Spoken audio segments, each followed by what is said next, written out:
What's up everyone, it's Austin Rutherford and welcome to my channel where we talk all things business, finance, and real estate. Today we're going to be talking about the top 5 reasons real estate investors fail. And these 5 reasons are usually the reason people don't even get started in real estate in the first place. But once we break these down, you're going to understand that these should not be stopping you from getting started. So while we're here, if you could smash that like button for the YouTube algorithm, that'd be greatly appreciated. Let's get into it. So the biggest reason that I usually hear about is like, well, what if it goes vacant, Austin? What if I have a month of vacancy? And the first thing you got to understand is that is part of the game. You know, there is no way around 100% vacancy. It's always going to happen in some way, shape, or form. So what do you do to prevent those things?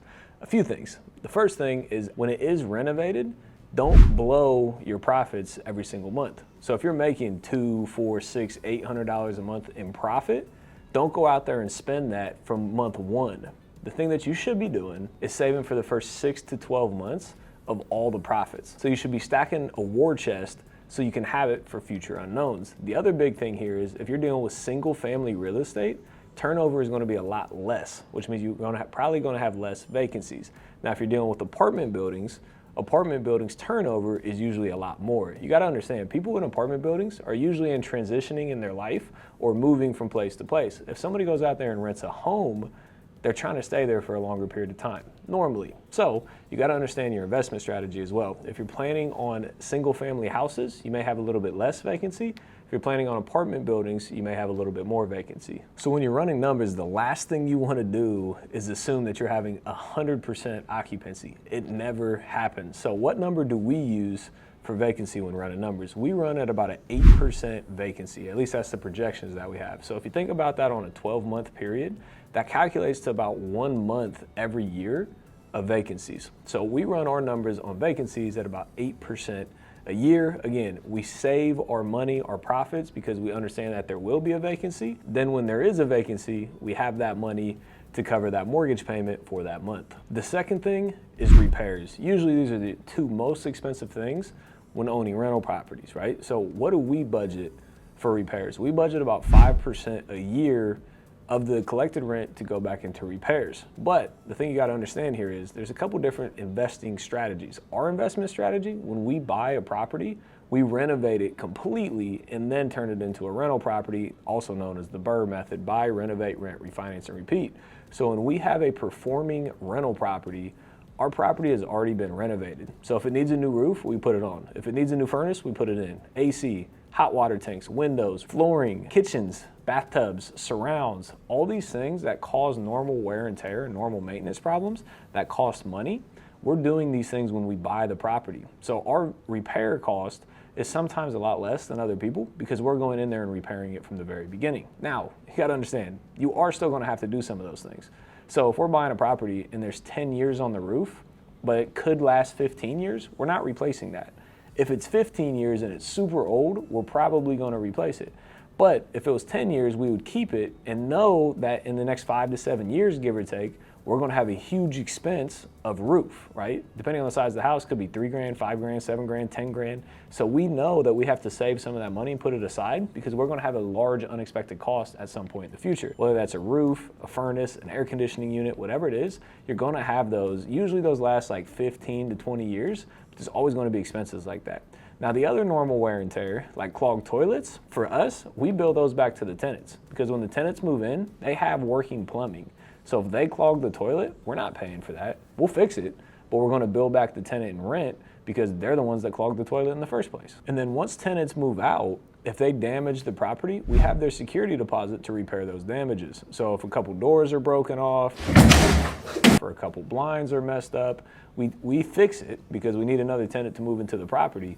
But we're going to take the money from their security deposit to fix the damages that they had. So you always want to collect a security deposit when somebody moves into your property. And the other thing to keep in mind, when you're owning rental properties, you want to put in the most durable things into that property. So we don't put carpet inside of our rentals because what happens is every time a tenant moves out, we need to go in there, we need to clean it, we need to go in there, we need to replace it. It ends up costing a lot of money. So we put in LVT flooring, hardwood basically.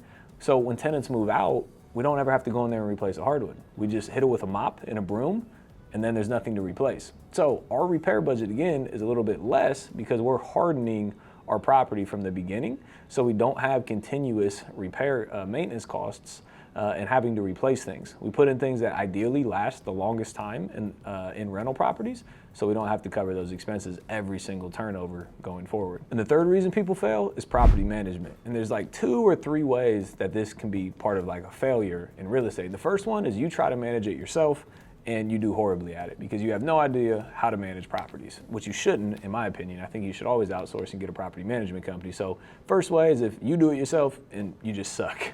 The second way is if you hire a property management company. That sucks. There's good property management companies and bad property management companies. What does a bad property management company look like? One, they have crazy high vacancies.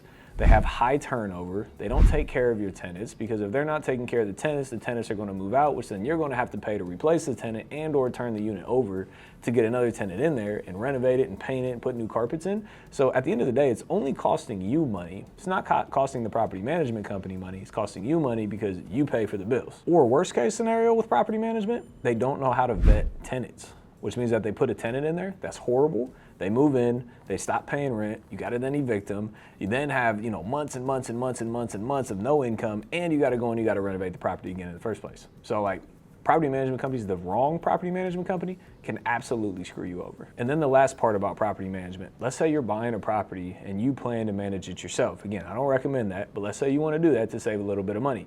The problem happens is because you don't want to be managing properties for the rest of your life. At some point, the reason of owning real estate is for financial freedom. So you don't have to worry about money because the money comes in. So at some point, you're going to have to hire a property management company to allow you to remove yourself to then have the freedom that you actually want to have. The problem is when you buy the property, if you don't budget and plan to pay a property management fee every month, when you do hire that property management company, you're going to make significantly less money because you're going to have to pay them money to manage the properties. So when you're buying real estate, you have to, even if you're going to manage it yourself, again, you can do that if you want to. So even if you're going to do that, you have to budget and act as if you were paying a property management company, because at some point, you're not going to want to manage the properties yourself.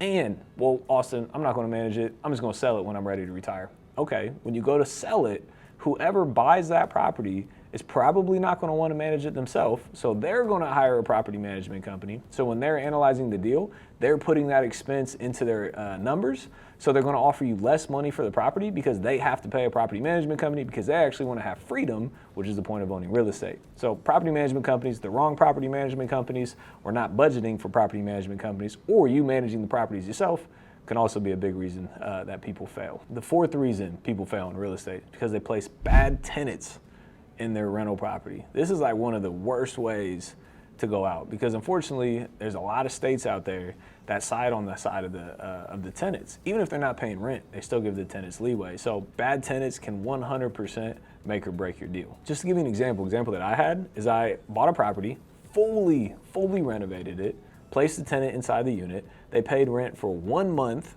and then didn't pay rent for the next 4 to 5 months. We had to file an eviction. We had to get attorneys involved. We had to pay for all that. Finally got them out of the property. We went in to inspect the property once they were removed. And guess what? They damaged the whole property again. Broke the doors, stole the appliances, trashed the place. It cost us another like $10,000 to get the property rent ready again. And then we had to rent it, and then we had to wait for somebody to move in. Then I had to pay my property management a fee to rent it again. So the whole ordeal ended up costing me like $20,000 to $25,000. Now understand, that's like worst case scenario with a bad tenant. And that's only happened to me one time. So how do you avoid bad tenants? Number one, you get a great property management company that vets them the right way. But let's say that you're going to manage this yourself, not doing the proper due diligence. So what does that look like? You need to take an application. You need to run a background check. You need to run a credit check. You need to actually pick up the phone and call and verify their income, because anybody can make fake pay stubs. Let's keep it real. People do that every day. So if they give you a pay stub, cool. Call the business owner. Ask for deposits into the bank account. They can't fake that. A bank account deposit is a bank account deposit. Give me your monthly report so I can see that you're actually making the income that you're making. Because at the end of the day, they need to be making money to be able to pay you rent. And one other nugget when you're dealing with bad tenants, usually if a tenant starts to get behind, they usually never catch up. So if you get a tenant that starts to get behind, lay down very strict guidelines. Like, hey, it's due on the 1st, it's late on the 3rd.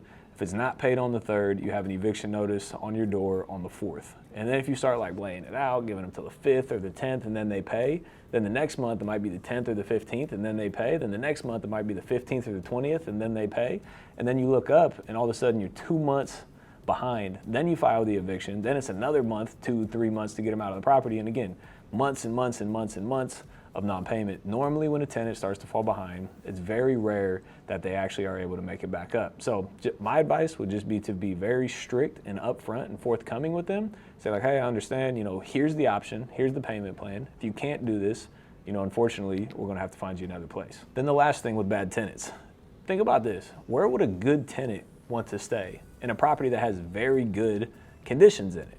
So when you're renovating the property or when you're owning rental properties, the nicer your property is, normally the better the tenant that there is, because it's usually costs more money, which means the nicer tenants can usually afford to pay a little bit more. So if you're buying in the hood properties and there are, roaches all in your house and everything, you're probably not going to get the best tenants. You're probably going to get tenants that are not the best, right? Which cause a lot of these issues. So if you're buying in A class, B class, maybe even C class, but renovating the property very nicely, so people have a desire and a want to live there, usually you're not going to have as many issues with tenants. So I always keep that in mind when I'm buying rental properties, to make them the nicest in the neighborhood, within budget, obviously, to try to attract the best tenants. And then this leads me to reason number 5, is evictions. If you get a bad tenant, you're going to have to evict them. Evictions, nobody wins in evictions. Nobody, not even you. You don't even win. Because when that happens, they're already behind on payments. So you're losing money day one, no matter what happens. Then you need to hire an attorney. Then that's going to, depending what state you're in, it could take 30 days, it could take 180 days to get somebody out of the property. Months and months and months and months and months and months and months and months of non-payment. And then they get all pissed off because you're in court. Then they steal the appliances and they cut the electrical wire. Again, it can snowball in a very bad way. So if it does get to the eviction portion, what we always try to do is we try to do cash for keys. What are cash for keys? So instead of hiring an attorney, going to court, all that good stuff, we literally just pick up the phone, call the tenant. We're like, hey tenant, we know you're behind on rent. I'll give you $1,000 if you can be out of here by next week. If not, we're gonna have to file an eviction. You're gonna have an eviction on your record, and we're gonna go to court and everybody's gonna spend a lot of money, or I can pay you $1,000 to move out of the property. Now this, you kind of gotta swallow some pride to do this, because I'm like a principled type of guy. If somebody says they're going to do something, they do it. If they screw me over, all right, cool. Now I'm going to screw them over, right? But in this scenario, if a tenant's not paying you rent, you're already out money, and then offering them another $1,000. So you already lost money, and then you're offering to pay them on top of that to leave your property that you own that they're not paying for. You got to swallow your pride to do that. But I can promise you, 9 times out of 10, that's the best decision that you can make as a business owner, because you're going to lose a lot more time, a lot more headaches, and going to cost you a lot more money if you go down the eviction route. The easiest way is just to get them out of the property so you can go in there and get another good on-time paying tenant as quickly as possible. So for me, I've personally had to go through every single one of these aspects. When I first got into real estate, I managed my first 3 rental properties, and I figured I did not want to do that anymore. So then I started hiring property management companies, bad property management companies, good property management companies, evictions. I've been through the whole boatload of this. So hopefully this video added some value, gave you some insight on how you can avoid those top 5 reasons people fail as real estate investors. So smash that like button below for the YouTube algorithm. If you got any questions, drop it in the comment section as well. Hit that subscribe and notification bell so you can get all this content going forward. As always, appreciate you being here. We'll see you on the next one.